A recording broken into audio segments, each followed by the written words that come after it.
In space, no one can hear you scream. Scream for more incisive horror movie chat, that is. It's the How to Survive podcast. Luckily, we're not in space. We are on planet Earth, and that means we can beam the How to Survive podcast directly to your ears through the magic of The podcasting. Yeah. This week, we're going to be talking about the 1979 Ridley Scott film Alien. Had you seen Alien before? I have. I saw it for the first time about 18 months ago. Yeah. So it was kind of a semi-fresh viewing this time around, and I've got to tell you, very good. Yeah. No, I really enjoy it. It's one of my favourite films. Mm-hmm. If this is the first time you've listened to the How to Survive podcast, I'm Chris. This is Joe. Hello.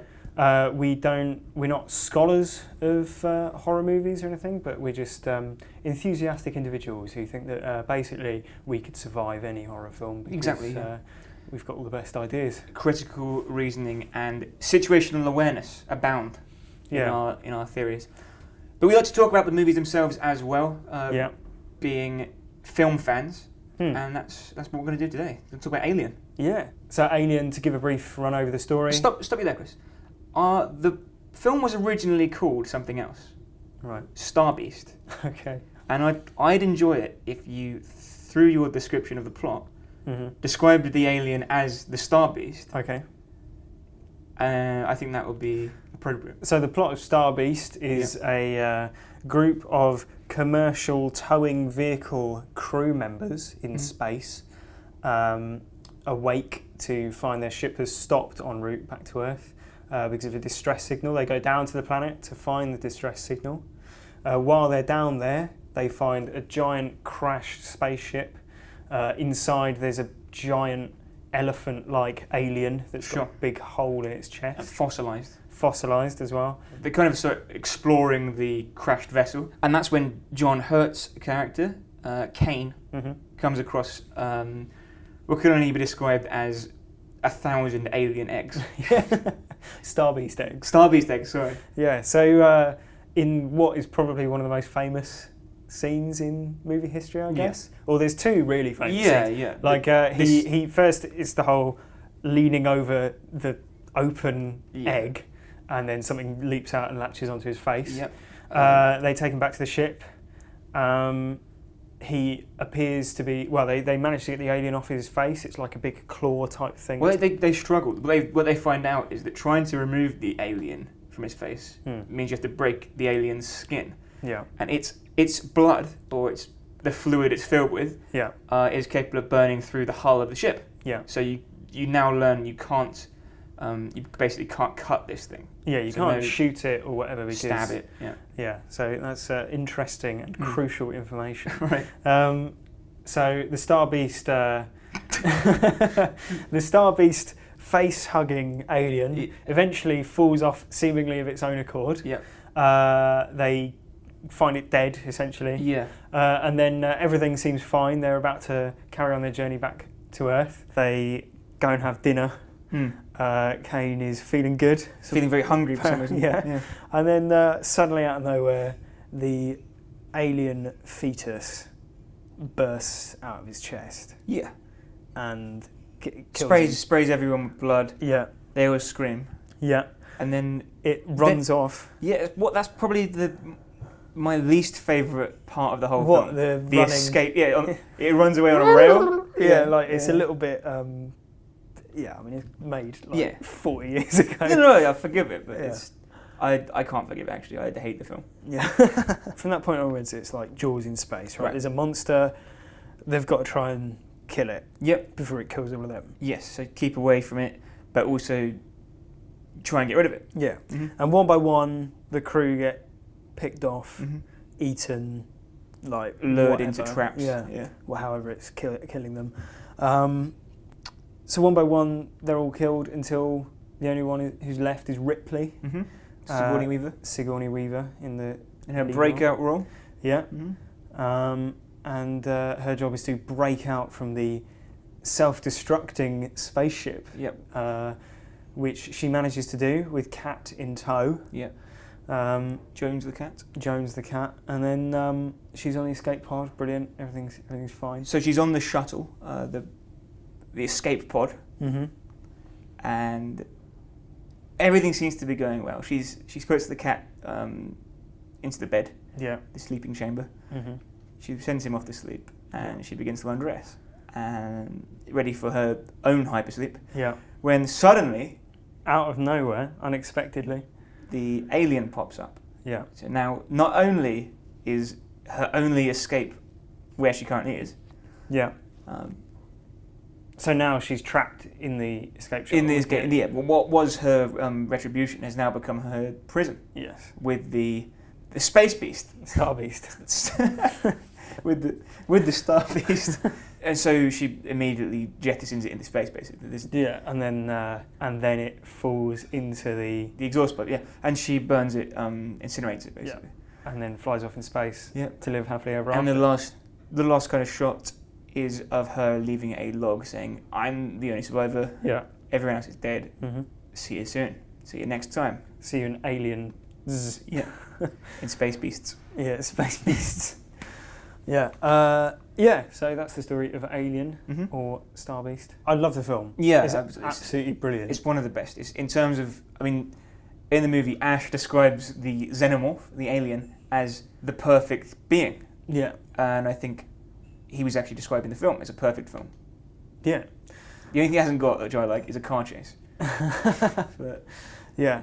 So it's basically like a monster movie. It is like Jaws in space. Yeah. Yeah. And it's great. Like, one thing that I like about it, which makes our jobs a little bit difficult, at the How to Survive podcast, they're quite smart people. Yeah. They don't really make that many bad decisions. No. The bad decisions are kind of made on their behalf by Ash. Yes. But it turns out he's kind of working for the alien. Yeah. So that's one thing we didn't cover. One of the crew turns out to be a robot. Yeah. And there's been no indication in the film up until that point that robots are even a thing, is there? Yeah. Which is quite out of nowhere. Yeah, it's very surprising. But it's not unwelcome. No, exactly. You don't think this jars with the rest of the movie? No. It's good. I think it's a good twist. Because also, watching it with that in mind, you can sort of... It's signposted. Yeah. You can tell that they're doing something. Yeah, he's never shown sleeping or eating or anything. And there's lots of like lingering shots on him. So you think there's something sinister with him. Exactly. So they're good. They're smart people. What I also like is that they're not really good people either. They're not soldiers or do-gooders or typical space heroes police. Or whatever. They're like reluctant. Like there's a whole section where they hear the distress signal and half of them just don't even want to investigate because it's like, I just want to get home. But it's only when they're told that, I guess they're being paid in shares of the ore they've mined. Yeah. He says, you lose your share if you don't help us. And he's like, well, okay then. So they're self-interested people. Yeah. And that kind of helps. So even though they do team up later on in the film to try and fight the alien, there's always like an element of tension. Like they don't really get on. And in the director's cut, there's the scene where they Ripley and Lambert have a fight. This is the other woman on the ship. Yes. Yeah, she slaps her for not letting them through quarantine. Yes. Yeah. Which is, I think, ridiculous. We'll talk about the quarantine situation later on. I feel like that's going to be a turning point. Another thing I love is we were talking about great movie monsters last week with It Follows. Yeah. I think the aliens up there is one of the best. Yeah, just because of... I've made a note to mention that with horror movies, I have a big love of the rules within the film. With It Follows, you had such a succinct set of rules that you're going to have to live within those. Yeah. And I think the same goes for Alien. Like, you have to hide from it because it's really strong, and you can't attack it because it will burn through the ship and you'll die. It just takes care of a lot of what you would think. Why don't they do X or Y? Yeah. I love the fact that the design of the alien means that it can like hide in plain sight. Yeah. And there's one bit in particular, which I don't know if you noticed. Engineer Brett is, I think, looking for the cat. Oh, and he goes down. Yeah, exactly. He goes down to what looks like a cargo bay or something. Yeah. And you hear the chains jingling for some reason. And he looks up, right? And he looks up and there's like light streaming down and chains hanging and stuff. And the alien is there in plain sight, hanging right in front of him. And he doesn't see it because he doesn't know what it looks like. It's not focused on. Yeah, it doesn't go... Yeah, exactly. But if it did, it'd be terrifying. Yeah. But like, yeah, and then it kills him. And similarly, when she gets on the shuttle at the end, it comes out of the. Its head looks like a pipe. Exactly. Yeah. The whole Nostromo and all the surroundings and all the environments. They just look like a disgusting place. They're so sweaty. Yeah. The walls are actually sweating engine oil. It's like the least glamorous vision of the future. Exactly. It's just claustrophobic, but everything looks like a living alien. Yeah. That makes its camouflage like awesome because it can just hide anywhere, and its body is made of tubes, like all these pipes and stuff. So everywhere you look, you think, is that it? Yeah. Well, the design of it is really like, it's like a weird mashup of like industrial looking things and biological looking things. Yeah. And I think that's what makes it really scary as well. Because the other thing is that it's like an engineered thing. It's like if you were going to create the perfect monster, this is what it would be like. But one other thing that I think makes it really cool is that it looks like an alien, but not like what aliens are normally like a grey, shown as, like a little grey man, head, or big tentacles or whatever. It just doesn't look like anything that exists. Would make sense. Or exactly. So which is what an alien should be like, right? Because it would have evolved in a totally different environment. Yeah. And we could talk about the life cycle of the alien. Yeah, or just half an hour. Yeah, it's fully grown. Like there's a special auxiliary podcast. Yeah. But like that's besides the point. But it just looks so unfamiliar, and that unfamiliarity is really like jarring. And they never show. It doesn't have eyes, but they never show it from the front on either, where it has got those features. It's always like those profile shots, and it moving around, and it's very creepy. Yeah. Very creepy. We watched the director's cut. I think we've both seen the theatrical release, and they end up in the same place. Yeah, there's a few changes. Exactly. One of those changes is you see what happens to Dallas and Brett, right? And they end up sort of cocooned on the wall, right? Yeah, which is really disturbing. Yeah, and then he's like, "Kill me!" Yeah. What was your take on that? Because it's sort of, I can see why they cut it out, because it's like it doesn't really fit with anything that you see the alien doing. And what I thought was kind of a pacing issue is probably why they took it out in the first place, because she goes from like dun dun dun dun, gotta escape, gotta escape, away, and then it's stops for like 25 minutes. It's not really, it's a couple of minutes, but then it didn't fit basically in that part. And also, I don't know that you need to know what happens to them. No, like the outcome is the same, isn't it? Yeah, I was never wondering after seeing the original release. I wonder what happened to those guys. Yeah. You just assume they were killed. Yeah. So the alien, things we know about it. I'm a great fan of discussing the things we know about the monster, right? It's smart. Mm-hmm. Well, do you think it knows that it's escaping when it gets on the shuttle? I don't want to go too far into that without straying into Rule 3 territory. Yeah, exactly. Rule 3 I guess we can't assume. Yeah. You can't assume anything you don't definitely know. Yeah, that's you could argue either way, I guess. Yeah. We do see it behaving smartly, though. Yeah. I think it sneaks up on Dallas when he's. I think it does trap them a few times. Yeah, it knows it's hiding. It must know that it can and can't be seen in certain situations and things like that, because it hides very well. It's like engineered, as Ash says. It's like the perfect organism for killing. Yeah. It's like got a really strong survival instinct. Obviously, no conscience, no morals. Yeah. It just we should have it on to discuss how to survive. Yeah. And it's, as Ash describes, is the perfect organism. So I guess there's the whole sexual thing. You can't really talk about Alien without discussing the implied penetration of people against their will and their impregnation. Right. And also the ship is called Mother, and everything looks like a penis. Yeah. And its head looks like a penis. Yeah. In particular.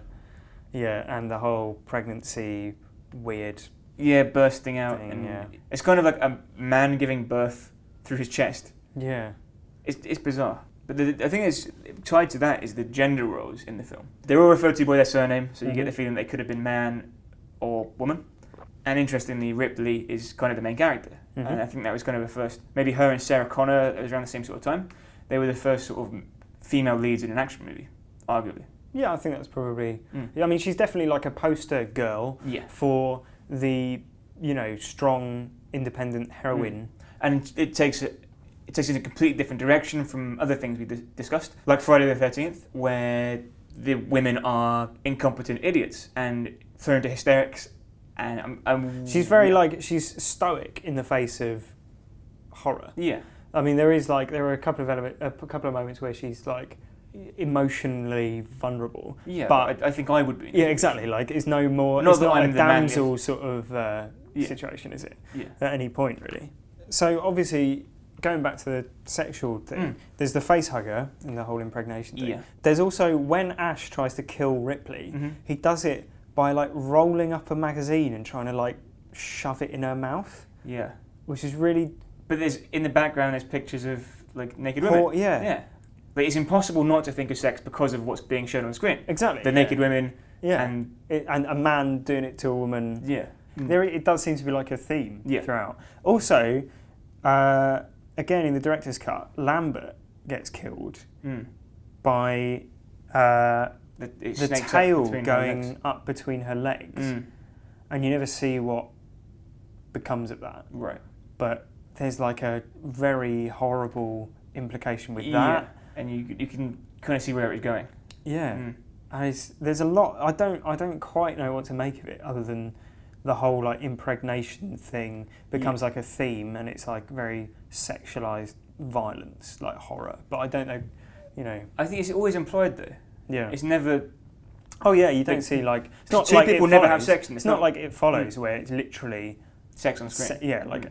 Sexes you to death. Yeah. This is more like fear of things around sex and pregnancy and things like that are like transferred into the ways this monster is killing people. Yeah, exactly. Yeah. So it's quite interesting. I don't quite know like what to make of it, but I just think it's worth noting that it's a theme. Like I think exactly. Yeah.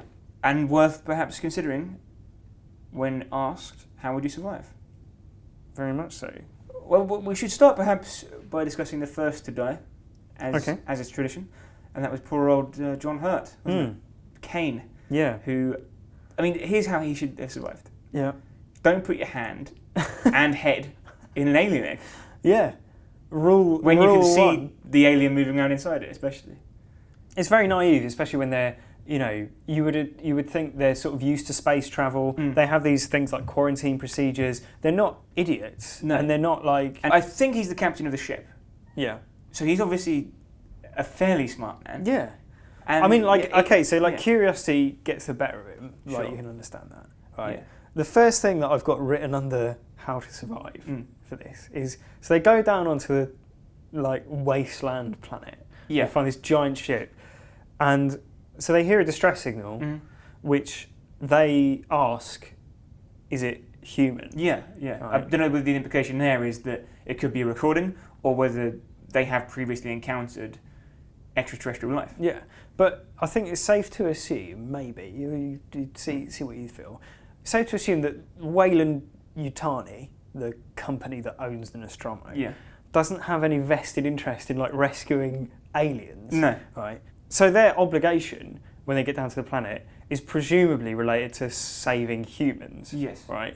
And because they can't work out whether or not it's a human signal, they go and investigate. Right? So they walk into this big alien spaceship, right? See the giant, 25-foot elephant man. Yeah. Right, if I was there, Fossilized. that is where their obligation to the situation ends. Yeah. As far as I'm concerned. Just walk back on the ship. We're not going to get that on the ship, that giant thing that's fossilised into the chair. So just go back, phone up the bosses, go, hi, we investigated this signal, here's where it is. You might want to have a look or alert the relevant authorities. It's certainly not our job. Yeah, exactly. Yeah. What are we going to do with it? Yeah. Anyway, But instead, the captain of the ship... ventures deeper. Yeah, puts his hand in what looks like acid. He crawls through a cloud of steam. Yeah. So the only way to describe what he sees is a field of obviously alien eggs. And we discussed previously in these films, situational awareness is good. Jason Bourne would just get out there. Yeah. But this guy, he's not Jason Bourne. No. He's not even close. He wishes he was Jason Bourne. Wishes he even heard of Jason Bourne. Right. We're taught as children, don't put your fingers in plug sockets. Yeah. This guy, he's a captain of a ship. A spaceship. And he doesn't know what to stick his fingers in. Or face. Yeah. I know he's wearing a helmet and a spacesuit, fair enough. But, come on. Yeah. Common sense. Yeah, common sense. But like I said, how to survive if I was Captain Kane, right? Once your obligation to the situation has ended, leave citing giant alien that I have no responsibility for. Yeah. And that's how Captain Kane... It wasn't recently dead, it was fossilised. Yeah. There's 1,000... Imagine going... Oh, guys, there's 1,000... Oh, it's me, it's Captain Kane of the mining ship, the Nostromo. Oh, Kane, right? Kane. All right, Kane. Did you investigate that distress signal? Oh, yeah, we did, yeah. We went down and there's a giant... Humans? 25-foot alien elephant man that was fossilised into a chair, at least a few thousand years old. Yeah. Right? Okay, was it any humans? So no, we didn't find any. There weren't any humans. You know, it was apparent that it wasn't a human distress signal. Okay. Yeah. So we came. We left. Anything else there? We didn't investigate any further. We didn't feel it was safe. I'm the captain. You know, I have a responsibility to the people. Hold on, Kane. Sorry, yeah, come on. Get big for your boots there. What if they were alien eggs? Well, listen, that doesn't really fall under my remit as the captain of a mining vessel. Listen, Kane, you get back out there and you find some alien eggs. It doesn't make any sense. No. So that's how Kane, and by extension, the whole crew of the Nostromo should have survived. Okay, I like it. Yeah. Flawless. Makes sense. Yeah. His character motivation, considering rule 4 of our rules, character motivations, you can't change character motivations. Right, yeah. We're not changing his motivation. His obligation to the situation is just investigate distress signal. Yeah. He's established who sent the distress signal. It was an elephant man. Yeah. Get the thousands of years ago back home. Exactly. Yeah. Surely that's more important than the vague possibility that there might be an alien at that point in time. I agree. Okay. And I think had they done that, they would indeed have survived. I'd like to give my proposal for how later on, suppose that this happened anyway, and they get Kane's body back on the ship. Mm-hmm. I'd like to propose how I would survive in that situation if I was a crew member. Yeah. So I recently read a book called The Checklist Manifesto by, I hope I'm pronouncing this correctly, Gawunda Atoll. Right. I'm a big fan of checklists in general. Okay. And here's why. I'm going to quote the book. Checklists seem to provide protection against failures. They remind us of the minimum necessary steps and make them explicit. They not only offer the possibility of verification, but also instill a kind of discipline of higher performance. Now, here's my proposed checklist based on that for how they should treat someone who's been injured on an alien planet by an alien. Yeah. Keep them in quarantine for 24 hours. Okay, seems reasonable. Bring the body in, and if it's unconscious or unresponsive, freeze it until you get back to Earth. Mm-hmm. If it has a foreign object inside or attached to it, freeze it until you get back to Earth. Yeah. If the foreign object produces acid that burns through meters of cast iron, freeze the body until you get back to Earth. If the person wakes up after having their throat and windpipe blocked for many hours, get them a scan. Yeah. The second point on my list is scan Kane after the facehugger lets him go. Yeah, I'm glad we agree on that. Yeah. Because they must have, in fact, you see what looks to be some sort of MRI, futuristic MRI, to be able to see the egg and cut it out. Right. So they should have done that. Yeah. And my final point on the checklist, if your scan shows something living in him, freeze him. Freeze him to get back to Earth, because there are people better equipped. Yeah, exactly. Yeah, I would. One side note to these ideas that going back to rule 4, can't change character motivations. Ash, that's true, is the medical officer. Yeah. Now, I suppose, like, you could say, if I was Ripley, I wouldn't just take Ash's word for it that he had the crew's best interests at heart. She doesn't know. Exactly, you can't. So it does make sense that, maybe Ash did scan Kane after the thing let him go, saw that it was an egg inside him, and then left it. I mean, he does look least surprised when it bursts out of his chest. That could be because he's a robot. Yeah, that is true. I'm aware of the Ash situation, the problem. Yeah. And in my final How to Survive, I have factored that in. But I want to know first if you have any other thoughts. I have a few shorter more pithy, pithy ideas. On Throwaway ideas. Yeah. Idea number 1, forget the fucking cat. I mean, No, I disagree. You've never had a cat. I know I've never had a cat. Yeah. I'm saying if you were in the situation that the crew find themselves at, I think at least 3 deaths are caused directly by people looking for the cat. Right. And that is Brett, Mm-hmm.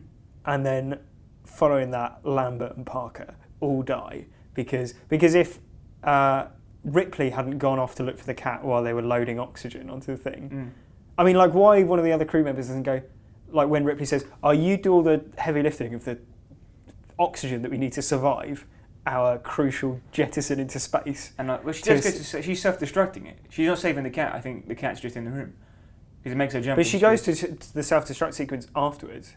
Yeah, you're right. But she goes twice. She goes to try and stop it.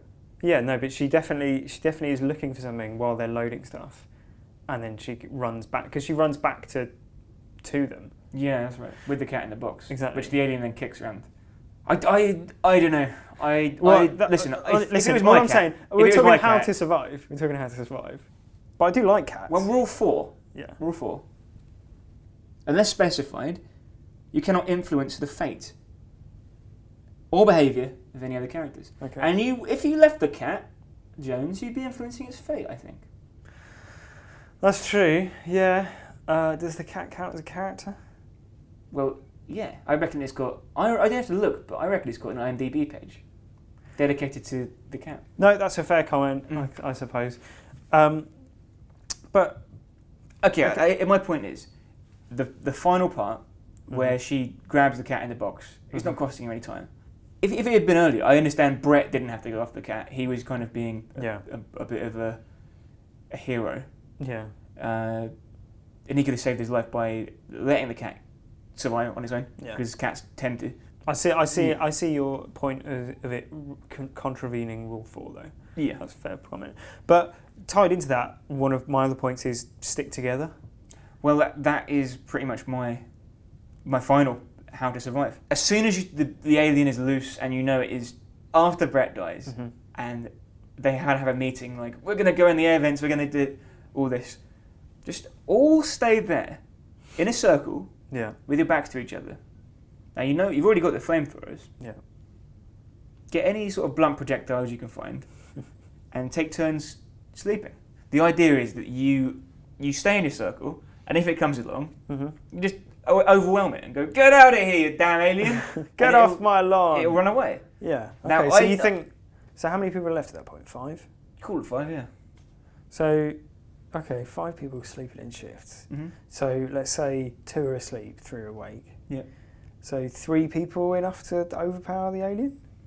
Well, you say the alien's here. Excuse me. Sorry to wake you, Ripley. The alien's here. Okay, well, yeah, fine. All right, 5 people enough to overpower the alien. Yep. That's it. I Using think what? Flamethrowers. You've got flamethrowers. They've got a flamethrower. I don't want to break Rule 3 by assuming things, but if you All throw right, heavy fine, objects at it, then maybe it'll run away. Okay, yeah. I don't think it's unreasonable to think it would blunt protect objects itself. with that. That's why it's so blunt. If it was just javelin, because it would bruise rather than. Well, yeah. If you hit it with things, my assumption is it would try and sort of scurry, like a spider. Yeah. I've never thrown anything heavy at a spider, to be fair. That it hasn't killed it, but my assumption is it would scurry to somewhere safe to protect itself. Okay. Now I know what you're going to say. Right. Ash. Yeah. Because he's essentially still alive. He's the advocate for the alien. Yeah. But I think with Ash, you'd realise after about 4 or 5 days that he hadn't slept. Yeah, slept, or eaten. Yeah, and also if he tries to sneak the alien in, and he's like, "Hey, go, this isn't," and you go, "That's the alien," and he goes, "Well, like trying to get your mate into a nightclub." Yeah, exactly. He's got like a sheet. It's for me. Yeah, he's just look. It's Brett. He's coming back. It's not Brett. That's the alien. It's the cat. And if he started trying to shove rolled-up magazines down people's throats, any of these things, they do manage to overpower him. Yeah, exactly. Yeah. So, any of these things gives him away as not the ticket. But and you go, well, here's your other defense of Ash, and I'll preempt it. Right. You're going to say he does have logic on his side. He'll say there are points where he says something and people go, okay, that makes sense. But he's not a charismatic person. I think it would get tired. His whole logic, Mr. Spock act, would get pretty tiresome after the first month. So they'd beat him to death. Yeah, they just ostracise. So then there's one fewer person. It's the alien. He's not fighting the alien anyway. The alien's smart. What if it waits for its moment, and its moment is when they all turn on Ash. Okay. And then it comes in. So Ash sacrifices himself so the alien can sneak in. Kill everyone. Yeah. Although, if the alien... Because the alien doesn't know Ash is rooting for it. No. So what's his plan to ensure the alien makes it back to Earth? Well, he can't have one, surely. Well, it's not going to kill him because he's not alive. Is that true? Would it? He doesn't kill. He doesn't kill the cat. He doesn't just kill things that are alive, and he doesn't kill any inanimate things. Okay, yeah, that's fair. Fair point. Yeah. No, I like the idea. I like the idea. So it's like a back-to-back vigil. Yeah. For 4 months until they get back to Earth. Yes. Right. Okay. Was that not okay? Yeah. All right. Okay. No, I like the idea. I like the concept. Yeah. Well, it's well thought through. So my final theory of how to survive is: could they all don spacesuits or go into one small area of the ship, right? Let's say the control room or like the self-destruct room, whatever, and then vent the entire remaining area of the ship. To choke it out. Or just vacuum it out into space. Okay. Because that's essentially their plan: is lock it in an area and then vent it out into space. So you extend the area. Yeah. Rather than going, let's trap this enormous, dangerous creature in a small area. Trap themselves in a small area. Yeah, and then vent the rest of the ship. Interesting. Like it's a fair assumption to think that they have the capability to do this because that's their plan generally, right? They would have enough oxygen had they collected all the oxygen before they did this, because they have enough to survive the shuttle ride. But only enough for 3 of them. Yeah, but I presume, like you were saying, with Ash, it makes it a bit tricky. So this is post-Ash reveal, and the 3 of them left. Okay, so this is your survival scenario takes place. It's Ripley, Lambert, and Parker are left. Yeah. Right? And they decide and Jones, that famous character Jones, the cat. So they get Jones. Yeah. They get all of the oxygen. They go into one small room, like the control room, being a good choice. Yeah. And then they vent the rest of the ship out in space. There is the risk, I would admit, that the alien will figure out what they're doing because it's smart and hide in there waiting for them, because it does that with Ripley in the shuttle. Yeah. But it also holds on after the vacuum suckage. Yeah. Vacuum it again, I guess. Just keep doing it. You can only do it once, can't you? You can't refill them. You repressurise. Yeah. Could you? I guess so. I don't know how spaceships work. That's the thing. And my other concern is, we know that one room they're trying to get it into is capable of doing an airlock. Is the whole ship. Okay. Yeah, but you could presumably control all of the doors centrally and open all put down the blast doors. Yeah. Because if there was a fire, you'd have to have exactly. So I mean that's I think, as long as you can contain it. Yeah. Using the resources we have. Yeah. Just try and contain it is essentially the one idea, isn't it? But they do try that and it doesn't work. So maybe that's the answer. But like you say, it could be they were trying to limit themselves to that small area. Yeah. I've got a listener suggestion. Okay. I've got a listener suggestion from Tom, frequent emailer, Tom. Yeah, friend of the show. Yeah, he says, I'm not really sure how anyone could survive the alien. It's fair. I think that's basically, we said it's a tough ask. Yeah, it's only for the hardy. Cream of the crop. It's a tough ask to survive it. Absolutely, it's fair to say. He says, maybe get to an escape pod and hope it isn't already in there. Yeah. That's fair, but maybe second guess it. Get in one and get in the other one. Get in one and then get in the other one. Yeah, so get in one, like get a blow-up doll of you. Yeah. Throw it in one escape pod and then get in the other one. Exactly. I don't want to encroach on. Or he says, don't let anybody contaminated back onto the ship. - company rules, which it is, but it's Ash, the snake in the grass. Yeah. Who lets... Working for the alien all Exactly, along. yeah. So, he knows from an early moment, presumably, that that's what he's got to do. So, did you have any further suggestions from our listeners? I did. Hannah, another frequent flyer with How to Survive Airlines. Yeah. She says, I would survive by getting everyone into those freezing sleep pods, leaving a note somewhere for the people of Earth. The alien kills living things, so if they're in a frozen sleep, he or she, the alien, won't detect them as living, so it won't try to kill them. Then when it gets to Earth, people will come onto the ship and know what's up. Keep it contained in the ship, and maybe it would die from hunger. But we don't want to assume. Basically, leave it for someone else to deal with. Go to sleep. When we get to Earth. So her plan is go to sleep. Yeah, and not confined to a very small ship. She actually makes a very good point, right? Because it can't see. Yeah. So, presume it has some other sense of where things are, living. Yeah. Things. I mean, the risk is we're going to stray into assuming, but I'd say if it doesn't attack a cat, and we don't see it attack Ash. Yeah. So freeze yourself. Yeah, it's not a bad idea. I mean, you're open to attack, but if you're sure that you're going to die anyway, yeah, then it's actually what's the risk? Pretty good suggestion. And you'll be frozen if you do get killed, so you wouldn't even know. Exactly. I think a good suggestion. The other suggestion comes from Chris, not you, not me. Another one. An important distinction. He says the moment it burst out of John Hurt's chest, put a mug on top of it, slide a bit of cardboard under the mug, and carry it calmly yet swiftly to the airlock. Blast it out to space, job done, franchise over. You got to strike while the iron's hot.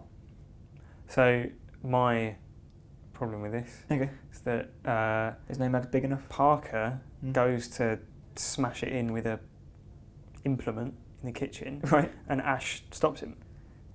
That Ash, he's a troublemaker. Customer. He's a troublemaker. Yeah. He knows he's fine because he doesn't want to eat him. Thanks very much, by the way, for the emails, everyone. Yeah. That email is howtosurviveshow@gmail.com if you want to get in touch, dear listener. Yeah, if it doesn't have to be about the film that we're talking about that week, we'll go back and talk about, if you've got any comments or thoughts on our theories, if you disagree or agree. You want to suggest a better one. Yeah. We are open to film suggestions. Send them over. That address again, what is it, Chris? It's howtosurviveshow@gmail.com. Right. So, Alien, I think we're agreed it's a great film. Yep. It's a great monster. Yep. Poses a challenge, how to survive. Yes, but I think we have solved the issue. And so it's either a back-to-back vigil or vent the whole ship. Yeah. And hope for the best. Yes, I think so. Yeah. Next week, we're going to be discussing the 2015 blockbuster movie Jurassic World. So if you do have any ideas on how to survive Jurassic World, stop. I'm not going to stop. It's a great theme tune. It is a good theme tune. Well, save it for next week. You can do the intro and outro. Yeah, I'm keeping this in. howtosurviveshow@gmail.com. Jurassic World. See you next week. Good night, Thanks, and don't forget the cat.